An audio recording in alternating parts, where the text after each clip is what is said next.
Civil Aviation Department on behalf of the country. তাতে Kolkata airport included. তাই European country বা অন্যান্য ইম্পর্টেন্ট দেশের ক্যাপিটাল বা সিটির সঙ্গে কলকাতা এয়ারপোর্টের কানেক্টিভিটির প্রশ্নে কোনো সমস্যা নেই। দ্বিতীয়ত, ওপেন স্কাই এগ্রিমেন্ট যখন ভারত সরকার করে 2022 সালে অনারেবল নরেন্দ্র মোদীজির লিডারশিপে, তাতে 6টা মেট্রো সিটিকে ইনক্লুড করে দেওয়া হয়েছে, তার মধ্যে কলকাতা অন্যতম। কেন এখানে ইন্টারন্যাশনাল ফ্লাইট আসছে না? মাননীয় বিধায়ক অরূপ দাস খুব সুন্দর করে ওই কারণগুলো বলে দিয়েছেন যে ইকোনমিক্যাল ভায়াবিলিটি নেই। ইউরোপিয়ান ফ্লাইটে চড়তে গেলে বা বিজনেস ক্লাসে চড়তে গেলে অনেক টাকা লাগে, সেটা 1000 টাকার লক্ষ্মীর ভান্ডারে আর 12,000 টাকার কন্ট্রাকচুয়াল ক্যাজুয়ালের চাকরিতে হয় না। পশ্চিমবঙ্গে পার capital income, employment, industrial education এবং বিজনেস ফ্রেন্ডলি এনভায়রনমেন্ট কোনোটাই নেই। তাই পশ্চিমবঙ্গ থেকে কোনো ইউরোপ বা বিদেশে যাওয়ার ডাইরেক্ট ফ্লাইট কলকাতা এয়ারপোর্টের সঙ্গে নেই। এবং এই কানেক্টিভিটি বা কোন এয়ারলাইন অথরিটি চালাবে, এটা ঠিক হয় মূলত 3টে ক্রাইটেরিয়ার উপরে।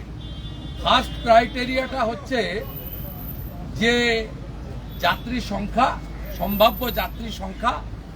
দ্বিতীয় ক্রাইটেরিয়া হচ্ছে স্লট অ্যালটমেন্ট, অর্থাৎ এয়ারপোর্টের স্পেস এবং রানওয়ে। থার্ড হচ্ছে economical viability of the route, এই রুটের অর্থনৈতিক ভায়াবিলিটি, মানে সেটা সহনশীল কিনা। কোনো কোম্পানি তো বাড়ি থেকে টাকা দিয়ে মমতা ব্যানার্জিকে খুশি করতে চাইবে না, সেই ভায়াবিলিটিটা আপনারা তৈরি করতে পারেননি। আমি বলেছি যে টাটাকে আপনারা তাড়িয়েছেন, সেই টাটা গোষ্ঠী এখন সবচেয়ে বড় প্লেয়ার ভারতবর্ষে এয়ারলাইন্সের ক্ষেত্রে। আপনি টাটার হাত পা ধরে এনে মিটিং করুন। মুখ্যমন্ত্রী এত মিটিং করেন, মুখ্য সচিব এত বাহাদুরি করেন, ইন্টারন্যাশনাল এয়ারলাইন্স অর্গানাইজেশন এবং টাটা সহ ভারতে যারা বিগ প্লেয়ার তাদের নিয়ে মিটিং করে তাদেরকে এগ্রি করান। এতে ভারত সরকারের অ্যাডিশনাল কোনো কনকারেন্স লাগবে না। আমরা বলেছি কলকাতা এয়ারপোর্টের সম্প্রসারণ আটকে আছে। আপনাদের দলে সিদ্দিকুল্লাহ চৌধুরীদের মতো মুসলিম নেতারা আছে, তাদের সাহায্য নিয়ে কলকাতা এয়ারপোর্টে একটি ধর্মীয় পরিকাঠামো আর একটি মাজার, এই দুটোর জন্য এয়ারপোর্টের সম্প্রসারণ আটকে আছে। এই বিষয়ে সিদ্দিকুল্লাহ চৌধুরীদের সাহায্য নিয়ে মুখ্যমন্ত্রী সমস্যা সমাধান করলেই কলকাতা এয়ারপোর্টে রানওয়ের সংখ্যা বেড়ে যায়, তার বাউন্ডারি ওয়াল কমপ্লিট করা যায়, সম্প্রসারিত এয়ারপোর্ট হতে পারে। তার ফলে ডোমেস্টিক এবং ইন্টারন্যাশনাল ফ্লাইট, প্রাইভেট ফ্লাইট সহ অনেক যাতায়াত বেড়ে যেতে পারে। কাজগুলো আপনারা করেন। আমরা বলেছি 2022 সালে ভারত সরকার পরিবহন সচিবকে চিঠি লিখেছিল মালদা এয়ারপোর্টে নিয়ে, আপনারা সেই চিঠি রেসপন্স করেন। আপনারা বালুরঘাট এয়ারপোর্টে ফার্স্ট বিডিংয়ে বিডার পাননি, সেকেন্ড বিডিং করেন। আপনারা হাসিমারা এবং কলাইকুন্ডায় একটাতে 37.74 আর একটায় মাত্র 38 একর জমি আপনাদের কাছ থেকে চাওয়া হয়েছে। দুটোতে আর্মি এয়ারপোর্টে নর্মাল ডোমেস্টিক বা কমার্শিয়াল এয়ারলাইন্স চালানোর জন্য, ফ্লাইট চালানোর জন্য আপনারা জমি দেননি, রেসপন্স করেন। বাগডোগরা এয়ারপোর্টে সম্প্রসারিত এলাকার জন্য জমি দিতে পারেননি, তাই 6টা 20-তে লাস্ট ফ্লাইট বাগডোগরা থেকে রিটার্ন কলকাতা, যেটা বাগডোগরা হচ্ছে সবচেয়ে সাউন্ড এবং financially profit making airport of our country. Naturally কোচবিহারে আপনারা নতুন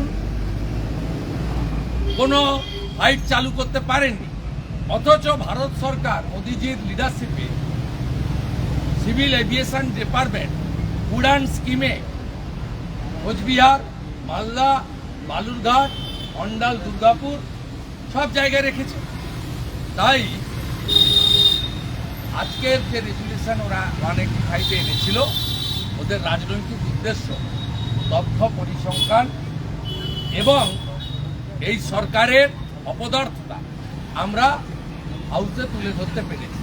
দুর্ভাগ্য এটাই, ভারতবর্ষের সব পার্লামেন্ট এবং ভারতবর্ষের পার্লামেন্ট এবং সব বিধানসভায় লাইভ হয়, এখানে লাইভ হয় না। মুখ্যমন্ত্রী কখনো কখনো এপাং ওপাং ঝপাং এসব বলতে আসেন, তার জন্য বিশেষ লাইভের ব্যবস্থা থাকে। কিন্তু হাউস বিলংস টু অপোজিশন, এখানকার রাজনৈতিকভাবে প্রভাবিত অধ্যক্ষ এগুলো করতে দেন না। তাই আমরা আজকে আমাদের বক্তব্য রেখেছি এবং বিজেপি কমিটেড বাংলা বাঙালির স্বার্থে যে কোনো পজিটিভ, প্রোগ্রেসিভ, ডেভেলপমেন্ট ওরিয়েন্টেড পশ্চিমবঙ্গের জন্য আমরা আছি। এখানে আমরা রাজনীতি দেখি না, দেখবো না। এর আগে পশ্চিমবঙ্গ ভাগ নিয়ে একইভাবে আমাদের ব্লেম করার চেষ্টা হয়েছে। আমরা ইউনাইটেডলি বলেছি যে না, আমরা পশ্চিমবঙ্গ ভাগের পক্ষে নই, আনডিভাইডেড বেঙ্গলের ডেভেলপমেন্টের পক্ষে। একইভাবে কলকাতা বাগডোগরা অন্ডাল এয়ারপোর্ট থেকে ইন্টারন্যাশনাল ফ্লাইট চালু হোক, ইউরোপে পৌঁছে যাক, ইউরোপ থেকে আমাদের এখানে সবাই আসুক, আমরা চাই। এতে রাজনীতি করার চেষ্টা করবেন না। রাজনীতি আপনারা করছেন, অপদার্থ সরকার, নিষ্কর্মা সরকার এবং তুষ্টিকরণের জন্য একটা বিশেষ সম্প্রদায়ের কাছে আত্মসমর্পণ করে কলকাতা এয়ারপোর্টের সম্প্রসারণ আপনারাই আটকে রেখেছেন। ভারত সরকারের কোনো রোল নেই। মানে এটা কি জন্য আটকে আছে? কলকাতা বিমানবন্দর সম্প্রসারণ একটা ধর্মীয় সেখানে প্রতিষ্ঠান আছে, সেই ধর্মীয় প্রতিষ্ঠানটি মাইনরিটি, আমি আর প্রতিষ্ঠানটার নাম করলাম। দ্বিতীয় আরেকটি আছে মাজার। এই দুটো ক্ষেত্রেই জনাব সিদ্দিকুল্লাহ চৌধুরীদের মতো যারা মুসলিম নেতা আছেন, আবার তৃণমূলেরও নেতা মন্ত্রিসভায় আছেন, তারাই সমাধান করতে পারে। আরেকটা দায়িত্ব আমি মেয়রকেও দিয়েছি। বেহালা এয়ারপোর্টকে কার্যকর করতে গেলে ওখানে রোডের ডাইভারশন করা দরকার। ওটা মেয়র চাইলে করতে পারে। উনি একাধারে পৌর নগরোন্নয়ন মন্ত্রী, অন্যদিকে মেয়র। শুভেন্দু, আজকে যেটা দেখলাম চন্দ্রিমা ভট্টাচার্য এই প্রস্তাব পাশের পরে সময় আপনাকে বিশেষভাবে কৃতজ্ঞতা এবং অভিনন্দন জানালেন। সেটা দেখুন, বিধানসভা বা লোকসভার সংসদীয় ব্যবস্থা রয়েছে, এতে সবসময় লজিক্যালি যদি আমরা এক জায়গায় আসি for the interest of our state এবং ভোটার্স এবং বিশেষ করে সব পাবলিকের জন্য, সেক্ষেত্রে এটা রেসিপ্রোকাল। আমরা বাংলার উন্নতির জন্য সমর্থন দিয়েছি, উনিও ধন্যবাদ দিয়েছেন। এটা তো স্বাভাবিক এবং এটা প্রথমবার নয়। আমরা এই সরকারের জনবিরোধী নীতির বিরোধিতা করি, আমরা সেটিং অপোজিশন নই। তো আবার যখন বাংলা ভাগের বিরুদ্ধে ওরা রাজনীতি করতে গেছিলেন, সেদিনও আমরা বলেছিলাম না, এই সিদ্ধান্ত ঐক্যমত্যের ভিত্তিতে হতে হবে, বাংলা এক থাকবে। বলছেন বাংলাদেশ ইস্যুতে এমন কিছু ঘটেনি যে এখনই পথে নামতে হবে। সিদ্দিকুল্লাহ চৌধুরী এটা মনে করছেন না, উনি তো 3 দিন আগে ইউনুসকে সাপোর্ট করেছেন, যে ইউনুস বাঙালি হিন্দুদেরকে মারছেন, মহিলাদের তুলে নিয়ে গিয়ে ধর্ষণ করছেন, হিন্দুদের ধর্ম পরিবর্তন করাচ্ছেন, হিন্দুদের মন্দির ভাঙছেন, হিন্দুদের চোখের জল, মাথার রক্তে বাংলাদেশ আজকে ভেসে যাচ্ছে। 2 দিন আগে 3 দিন আগে তো তিনি ইউনুসকে সাপোর্ট করেছেন। অতএব উনি তো চাইবেন এ ধরনের কথাবার্তা।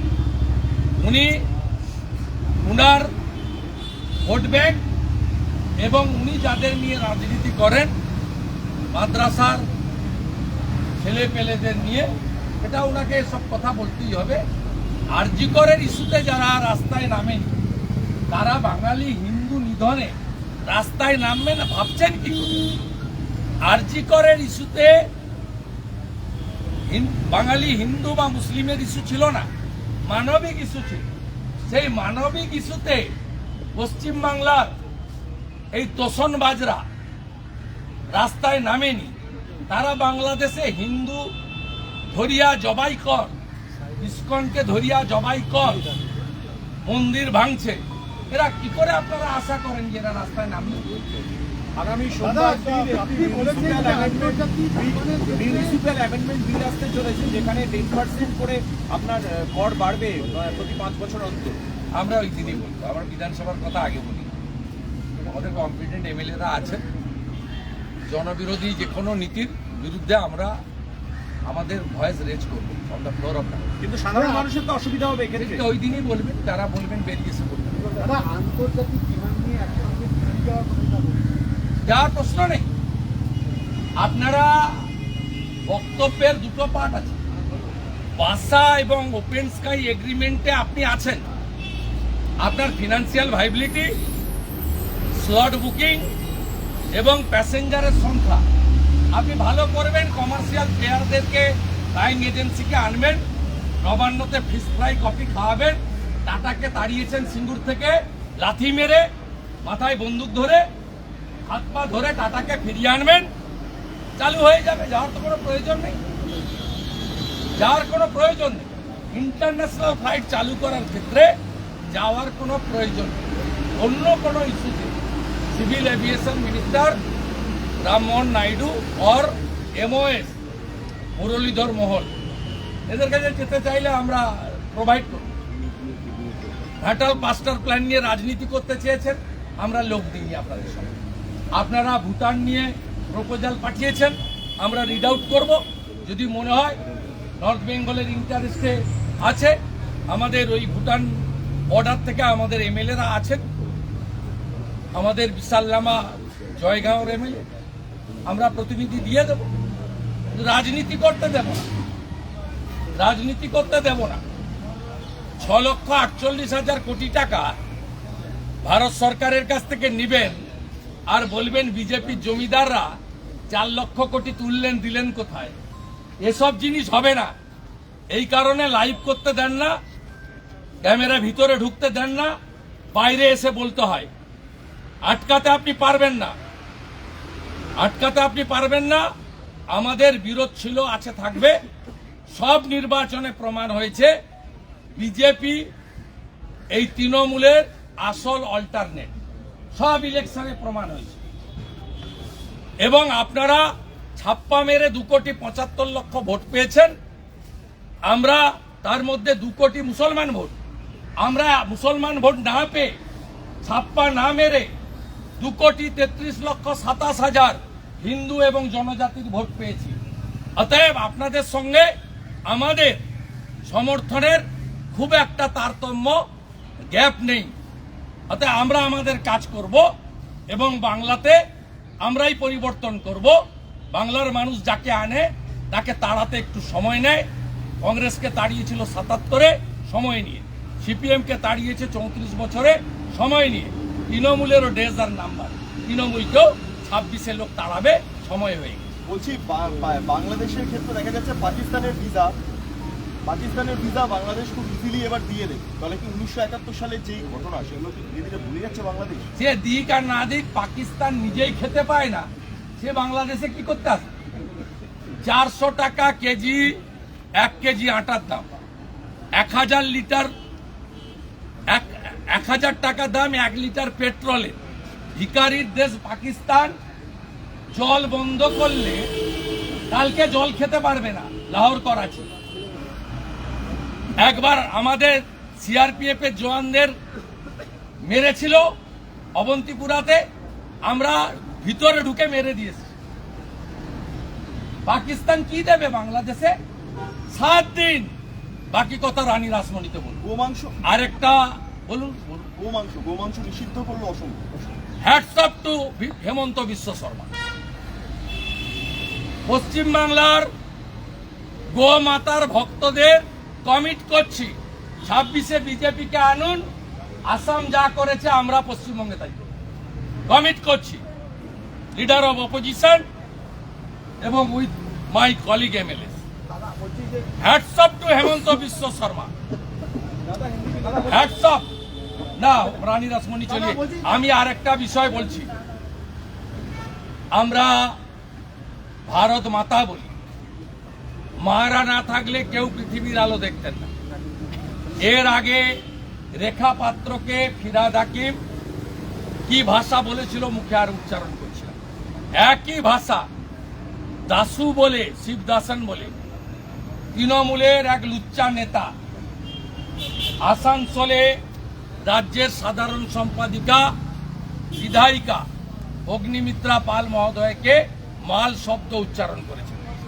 এফআইআর হয়েছে এবং উনি নিজেও তার বলেছেন আমরা আসানসোলেই কর্মসূচি নিচ্ছি। আসানসোলে গিয়ে শুধু মহিলাদের নিয়ে ঝাঁটা মিছিল করে এই অর্বাচীনকে আসল উত্তর দেব আমরা। আমি এর নিন্দা করছি এবং অবিলম্বে এফআইআর গ্রহণ করে দাসুকে গ্রেপ্তার করার দাবি করছি। দাদা বলছি একটা জিনিস, সেটা হচ্ছে যে বাজার দাম, বাজারে সবজি আনাজপাতি সরকারের নিয়ন্ত্রণের বাইরে চলে যাচ্ছে। সাধারণ মানুষ সবজিপাতি আলু পেঁয়াজ থেকে সবকিছু নিয়ন্ত্রণের বাইরে। সরকার কোনো কিছুই পদক্ষেপ সরকার নেই, সরকার নেই। সরকার থাকলে এই জিনিস হতো না। পশ্চিমবঙ্গে কোনো সরকার নেই, একটা পরিবার পশ্চিমবঙ্গ চালায়, এই জন্য পশ্চিমবঙ্গের এই দুরবস্থা। দাদা একটু